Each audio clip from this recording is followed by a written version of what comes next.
Hi viewers welcome back to single Dimple channel. And so ఈరోజు నేను చెప్పబోయే టాపిక్ ఏంటంటే ఈడిఎల్ఐ స్కీమ్ చేంజెస్. ఈడిఎల్ఐ అసలు అంటే ఏంటంటే ఎంప్లాయీ డెవలప్మెంట్ లింక్డ్ ఇన్సూరెన్స్. ఇదొక లైఫ్ ఇన్సూరెన్స్ ప్లాన్. ఎవరికైతే పిఎఫ్ కట్ అవుతుందో వాళ్ళకి ఇది ఆటోమేటిక్గా ఉంటుంది ఈ లైఫ్ ఇన్సూరెన్స్ అనేది. అసలు ఇది ఎందుకు ఉంటుంది అంటే ఇది ఫస్ట్ అసలు ఎప్పుడు ఇంట్రడ్యూస్ చేశారు? 1976లో ఇంట్రడ్యూస్ చేశారు దీన్ని. ఎవరైతే ఎంప్లాయీ ఇన్ కేస్ వాళ్ళకి ఏదైనా వాళ్ళ ఎక్స్పైర్ అయితే కనుక ఎంప్లాయీ ఒక ఫ్యామిలీకి ఫైనాన్షియల్ సెక్యూరిటీ కోసం దీన్ని ఇంట్రడ్యూస్ చేశారు. పిఎఫ్ కట్టిన ప్రతి ఒక్కరికి ఈ లైఫ్ ఇన్సూరెన్స్ కవరేజ్ అనేది ఉంటుంది. సో మీకు ఈ కవరేజ్ రావాలంటే కనుక మీ యూఏఎన్ అనేది యాక్టివేట్ అయి ఉండాలి మార్చ్ 15th కల్లా. యూఏఎన్ అంటే ఏంటి?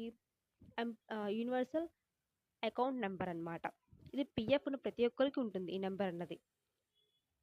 మీ యూఏఎన్ నెంబర్ అనేది యాక్టివేట్ అయి ఉంటే కనుక మార్చ్ 15th కల్లా మీరు ఈ స్కీమ్కి ఎలిజిబుల్ అయి ఉంటారు. అసలు ఈ పిఎఫ్ అమౌంట్ ఇన్సూరెన్స్ అమౌంట్ ఎంత నుంచి ఎంతవరకు క్లెయిమ్ చేసుకోవచ్చు అంటే కనుక 2.5 lakhs to 7 lakhs వరకు అప్ టు. అంటే మీ అది ఎలా క్యాలిక్యులేట్ చేస్తారంటే last 12 months average basic salary plus DA ఈ రెండు యాడ్ చేయంగా మీ శాలరీకి ఇంటూ 35 times.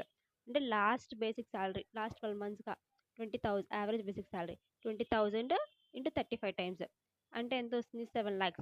అంటే అప్ టు 7 lakhs. మీకు ఏదైనా అయితే మీ ఫ్యామిలీకి ఈ 7 lakhs అనేది వాళ్ళకి వస్తాయి. అలాగే యావరేజ్ బేసిక్ శాలరీ మీకు 30,000 ఉందనుకోండి, 30,000 ఇంటూ 35 అంటే 10,50,000 వరకు. అంటే 10,50,000 మీకు రాదు. అంటే ఈ స్కీమ్ ఎక్కడి వరకు ఉంది? 2.5 lakhs to 7 lakhs వరకు ఉంది. అంటే అప్ టు 7 lakhs వరకు ఈ స్కీమ్ అనేది మీకు అప్లికబుల్, మీకు ఎంత శాలరీ వచ్చినా కానీ. అసలు ఈ పిఎఫ్ ఇన్సూరెన్స్ అనేది ఎట్లా క్లెయిమ్ చేసుకోవాలంటే కనుక దానికి కొన్ని కండిషన్స్ ఉన్నాయి. కండిషన్స్ అంటే ఇప్పుడు నేను చెప్తున్నాను. లాస్ట్ 12 monthsగా పిఎఫ్ అనేది కట్ అవ్వాలి ఎంప్లాయీకి.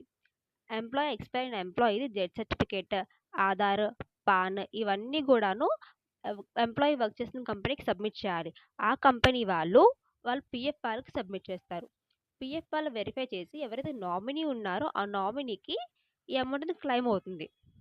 మోస్ట్లీ ఇవన్నీ జరగాలంటే ఫస్ట్ అసలు ఎంప్లాయీకి యూఏఎన్ యాక్టివేట్ అయి ఉండాలి. యూఏఎన్ యాక్టివేట్ అయితే ఇవన్నీ అప్లికబుల్ అవుతాయి. మోస్ట్లీ మీ యూఏఎన్ అనేది ఈ మార్చ్ 15th కల్లా యాక్టివేట్ చేసుకోండి. ఈ మార్చ్ 15th కల్లా ఎవరికైతే యాక్టివేట్ అయి ఉంటుందో వాళ్ళు ప్రతి ఒక్కరికి మీకు ఇన్సూరెన్స్ అనేది క్లెయిమ్ అవుతుంది.